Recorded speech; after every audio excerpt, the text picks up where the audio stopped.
നമസ്കാരം. ഗസയിൽ Israel Hamas പോരാട്ടം അതിരൂക്ഷമായി തന്നെ തുടരുകയാണ്. ഒരൊറ്റ ദിവസത്തെ പോരാട്ടത്തിൽ 150 ഹമാസ് ഭീകരരെ വരെ കൊലപ്പെടുത്തിയായിരുന്നു ഇസ്രായേൽ മുന്നൊരുക്കം നടത്തിയത്. ഗസയിലെ വിവിധയിടങ്ങളിൽ അതിരൂക്ഷമായ ഏറ്റുമുട്ടൽ നടന്നുവന്ന ഒരു സാഹചര്യം ഉണ്ടായിരുന്നു. നിരവധി ഭീകരരെയാണ് ഇതിനോടകം തന്നെ ഇസ്രായേൽ സൈന്യം കാലപുരിക്ക് അയച്ചത്. ഇപ്പോഴും നിർത്താതെയുള്ള പോരാട്ടമാണ് തുടർന്നുകൊണ്ടിരിക്കുന്നത്. ഹമാസ് ഭീകരരെ മുച്ചൂട് മുടിക്കാതെ തങ്ങൾ പിന്നോട്ടില്ല എന്ന ഉറച്ച നിലപാടിൽ തന്നെയാണ് ഇസ്രായേൽ രംഗത്തെത്തിയത്. 2023 ഒക്ടോബർ 7 ഹമാസ് നടത്തിയ ഭീകരാക്രമണത്തിന് ഇസ്രായേൽ സൈന്യം അങ്ങനെ പ്രതികാരം ചെയ്ത് രംഗത്തെത്തുകയായിരുന്നു. ഇസ്രായേലിൽ ഭീകരാക്രമണങ്ങൾക്ക് കാരണക്കാരായ 5 തീവ്രവാദികളെയാണ് ഇന്നലെ ഇസ്രായേൽ സുരക്ഷാ സേന വധിച്ചത്. ഈ ഒരു ആക്രമണത്തിൽ ഏറ്റവും ഉന്നതരായ 5 ഭീകരരെ സൈന്യം കാലപുരിക്ക് അയച്ചുവെന്ന് സൈനിക വക്താക്കൾ അറിയിക്കുകയായിരുന്നു.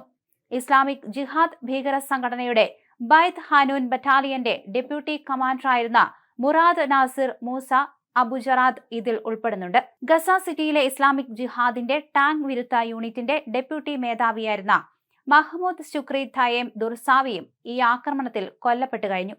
ഇതിനു പുറമെ മോസ്ലിം നിധാൽ അഹമ്മദ് സക്ലവിയെയും ഇസ്രായേൽ സൈന്യം കൊലപ്പെടുത്തിയിട്ടുണ്ട്.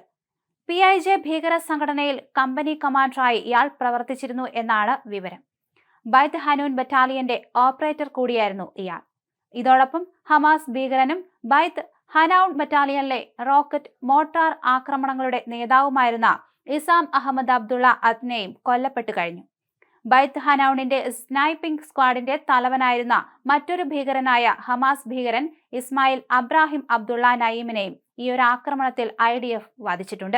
എന്തായാലും ഈ ഭീകരരെയെല്ലാം കൊലപ്പെടുത്തിയതിനെ കുറിച്ചുള്ള വിവരങ്ങൾ ഇസ്രായേൽ സൈന്യം പിന്നീട് എക്സിൽ പങ്കിടുകയും ചെയ്തു. ഓരോ ദിവസവും ഇത്തരത്തിൽ ഹമാസിനെ തീർത്തുകൊണ്ട് തന്നെയാണ് ഇസ്രായേൽ രംഗത്ത് വന്നത്. പ്രധാന നേതാക്കളെല്ലാം തന്നെ ഇപ്പോൾ ജീവിച്ചിരിപ്പില്ല. അതുകൊണ്ട് തന്നെ ഇവരുടെ അനുചരന്മാരൊക്കെ തന്നെ ഇപ്പോൾ ഇത്തരത്തിൽ നേതാക്കളെ പോലും വെല്ലുന്ന രീതിയിലേക്ക് എത്തിക്കഴിഞ്ഞു.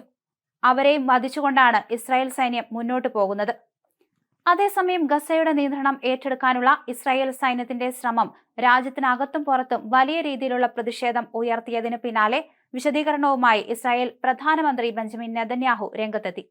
ഗസ പിടിച്ചെടുക്കാനല്ല ശ്രമിക്കുന്നതെന്നും ഹമാസിന്റെ പിടിയിൽ നിന്ന് ഗസയെ മോചിപ്പിക്കുകയാണ് തങ്ങളുടെ ലക്ഷ്യമെന്നും അദ്ദേഹം പറഞ്ഞു. ഗസ പിടിച്ചെടുക്കാനുള്ള ഇസ്രായേൽ തീരുമാനം അപകടകരമെന്ന് ഐക്യരാഷ്ട്രസഭ പറഞ്ഞു.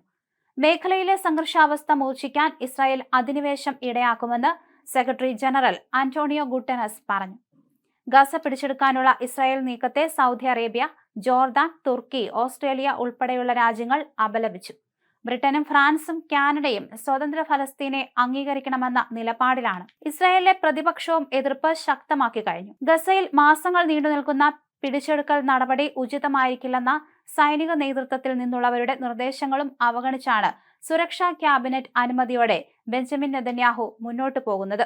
ഹമാസിനെ കീഴടക്കുന്നതിനൊപ്പം തന്നെ ബന്ദികളുടെ മോചനം കൂടിയാണ് ലക്ഷ്യം.